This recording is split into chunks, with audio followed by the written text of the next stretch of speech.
मकान अच्छा लगा। और ये जन्मस्थली है मुंशी प्रेमचंद की।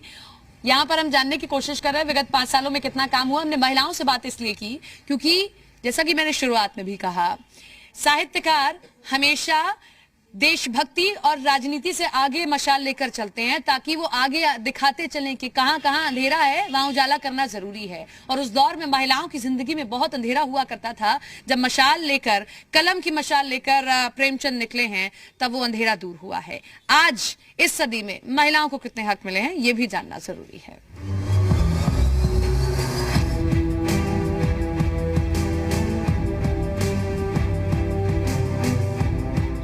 प्रेमचंद की जन्मस्थली पर हम हैं और जन्मस्थली पर यह पुस्तकालय बनाया गया है, स्मारक है। प्रेमचंद की जितनी भी कहानियां हैं उनसे जुड़ी किताबें यहां पर दिखाई देंगी आपको, तो मैं एक बार आपको दिखा देती हूं। और सुरेश दुबे जो यहां पर पुस्तकालय देखते हैं उनसे भी बातचीत करेंगे क्योंकि बहुत सारी धरोहरें अभी भी संभाल कर रखी गई हैं। आप देखिए, प्रेमचंद का जाकी, प्रेमचंद के जीवन से संबंधित ये कहानी है। पूस की रात एक ऐसी कहानी है जो शायद ही कोई होगा जिसने नहीं पढ़ी होगी। गरीबों की गुलामी पर लिखी एक मार्मिक कहानी यह है। गरीबों पर अत्याचार की मार्मिक कहानी सदगति, मंत्र, ईदगाह कहानी ऐसी है जो इतनी मार्मिक है कि हर व्यक्ति इसको पढ़ना चाहता है। कैसे एक छोटा सा बच्चा अपनी दादी के लिए चिमटा लेकर आता है। बूढ़ी कहानी सुनाने वाली ही कहानी बन गई। ये देखिए, शतरंज के खिलाड़ी। और ये नीचे जो किताबें आप देखेंगे इसमें देखिए, ये जो बच्चे आते हैं उनके लिए ये किताबें लगाई गई हैं। गुल्ली डंडा की कहानी, पूस की रात एक बहुत गरीबी से जुड़ी कहानी, नमक का दरोगा, रामलीला, कफन, प्रेमचंद से जुड़ी हुई तमाम कहानियां, दो बैलों की कथा जो आप अपने स्कूल लाइफ में भी पढ़ते हैं। तो ये तमाम किताबें इस तरीके से संजो कर रखा गया है। अब सुरेश दुबे यहाँ ये पुस्तकालय देख रहे हैं, ये पूरा स्मारक देखते हैं, उनसे भी हम बातचीत करेंगे क्योंकि जब मैं इस कमरे के अंदर आई हूं, प्रेमचंद की अनेकों कहानियां मुझे दिखाई दी हैं। सुरेश दुबे जी, आप मेरे साथ आए, जरा आप समझा दें क्योंकि मुझे यहाँ पर बहुत सारी धरोहरें हमारे साहित्यकार से जुड़ी हुई दिखाई दे रही हैं और मुझे भी बहुत अच्छी अनुभूति हो रही है। और यहाँ जो कोई आता होगा किस तरीके से इस पुस्तकालय को लेकर देखता है और कैसे आप संजो रहे हैं। जी, सबसे पहले तो मैं अपना परिचय देना चाहूंगा कि मैं सुरेश चंद्र दुबे, समाज सेवी, लमही, वाराणसी। जैसा कि आप अभी कभी किताबों में पढ़ रही थी कि वाराणसी से 5 मील दूर लमही गांव, आजमगढ़ वाली रोड पर कहानीकार प्रेमचंद, तो आज आप मुंशी प्रेमचंद जी के गांव लमही उनके जन्मस्थली पर आ चुकी हैं। यहाँ के परिचय में यही बीच में आंगन था, किनारे किनारे कमरे थे, सम्मिलित परिवार इसी पर आ रहा था। ये हमारे महान साहित्य का उसी जगह पैदा हुआ जहाँ मूर्ति लगी हुई है। सच तो यह है कि 20वीं सदी का वह दौर जो कि हमारे भारत के लिए बड़ा ही चुनौती भरा था, ऐसे ही समय में हमारे प्रेमचंद जी चुनौतियों में ही पैदा हुए और चुनौतियों में पले और चुनौतियों में चले गए। आज हम लोगों के सामने चुनौतियां छोड़ करके और चुनौतियां छोड़ गए और अपनी किताबों से सीख दे गए। आप एक बात चीजें समझा देंगे क्योंकि कफन, गोदान, चंद्रहार, ये किताबें मैं बता रहा हूँ। ऐसा है कि हमारा भारतवर्ष गांव का देश है।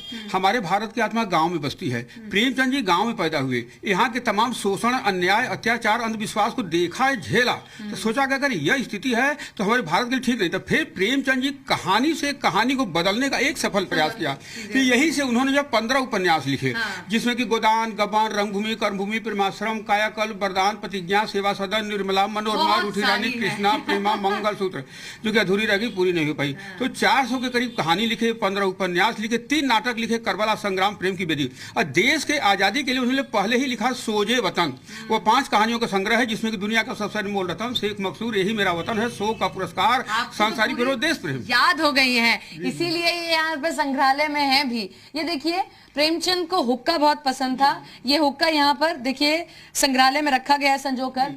उनका ये नौकरी छोड़ने के बाद चरखे का काम, जब नौकरी छोड़ दी थी 16 फरवरी 1921 को, तो उसके बाद में ये चरखे चलाने का काम उन्होंने किया। श्रीपत राय प्रेमचंद जी के बड़े बेटे, और ये भी शायद उन्हीं से जुड़ा हुआ है क्या?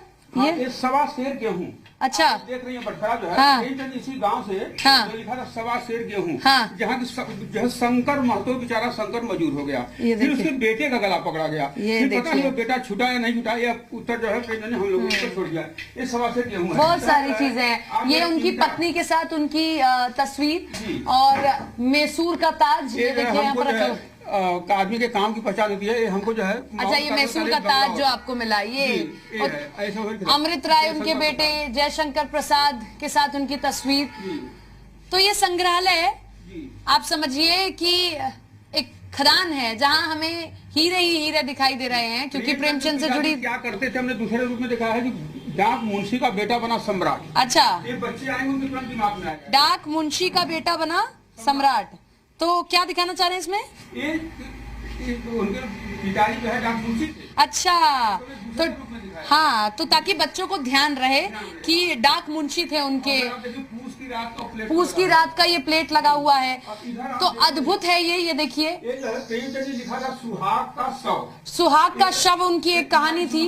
हाँ, नारी समस्या पर। तो उन्होंने वो जो सुहाग के लिए वो सिंदूर रखा जाता है वो रखा गया उसमें, ताकि बच्चे आसानी से समझ सकें। विदेशी चीजों का बहिष्कार, सुहाग की साड़ी। तो बहुत सारी ऐसी चीजें हैं। प्रेमचंद का प्रिय व्यवहार, होली त्योहार, आपने व्यवहार वहां लिखा हुआ है, तो प्रेमचंद का प्रिय त्योहार होली, उससे ये जुड़ी पिचकारी देखिए यहाँ रखी गई है। तो प्रेमचंद से जुड़ी ये पुस्तकालय आप देख रहे हैं। ये चिमटा दिखाना मैं आपको भूल गई, ये चिमटा रखा गया है क्योंकि ईदगाह में पूरी कहानी से चिमटे के इर्द गिर्द आकर खत्म हो जाती है। कैसे एक छोटा सा बच्चा मेले जाता है, उसके पास बहुत थोड़े पैसे होते हैं, यूं तो जाता अपने दोस्तों के साथ है कि वो अपने लिए कुछ ले पाए, दादी यही कहती है, लेकिन वो याद करता है कि कैसे दादी का हाथ जल जाता है जब खाना बनाती है, तो क्यों ना उनका चंद पैसों से दादी के लिए चिमटा लिया जा सके ताकि अच्छी रोटी भी खाने को मिले और दादी का हाथ भी बचा रह सके। यहाँ प्रेमचंद की वंशावली डिग्री हैंड राइटिंग। अच्छा, ये प्रेमचंद की वंशावली, प्रेमचंद के पैदा होने से 200 साल पहले वंशावली चालू। ये जो उनकी वंशावली है, प्रेमचंद का 5। अच्छा, ये सब उनकी डिग्री यहाँ रखी हुई है यहाँ पर। तो ये प्रेमचंद की जन्मस्थली से पब्लिक का सवाल हम कर रहे हैं और जानने की कोशिश कर रहे हैं कि साहित्यकार मुंशी प्रेमचंद, जिनको आज हम और आप पढ़ते हैं बड़े चाव से, बहुत सारी कहानियां हैं जो राजनेताओं को भी आईना दिखाती हैं, उनके गांव में, उनके इलाके में आखिर कितना विकास हुआ। बेटों वाली विधवा, बड़े भाई साहब, शांति, नशा, स्वामिनी, ठाकुर का कुआं, बताने की जरूरत नहीं है। पूरा एपिसोड आपने प्रेमचंद के इस गांव से देखा तो आप समझ गए होंगे। मैं एक किताब मानसरोवर के यूं तो 8 भाग हैं जिसमें आपको मुंशी प्रेमचंद की हर कहानी मिल जाएगी। आज हम मुंशी प्रेमचंद के इस गांव में थे जो अब नगर निगम हो गया है। बेहतर सड़कें दिखाई दी, बिजली की उचित व्यवस्था दिखाई दी। एक बात और लोगों ने यहाँ पर कही कि जो हकीकत 5 साल पहले थी वो अब बदल गई है। यहाँ पर अच्छी सड़कें, अच्छे मकान, अच्छी दुकान, अच्छे रास्ते दिखाई दिए हैं। जरूरत इसी बात की थी क्योंकि जो जिंदगी भर राजनीति पर, जो जिंदगी भर महिलाओं के ऊपर जो अत्याचार होते हैं उस पर चोट करते रहे, उनके इलाके में विगत 5 सालों में हुआ कितना काम। तो पब्लिक का सवाल में आज के लिए बस इतना ही। फिर मिलेंगे किसी और सीट पर और किसी और इलाके में, जानेंगे क्या है पब्लिक का सवाल।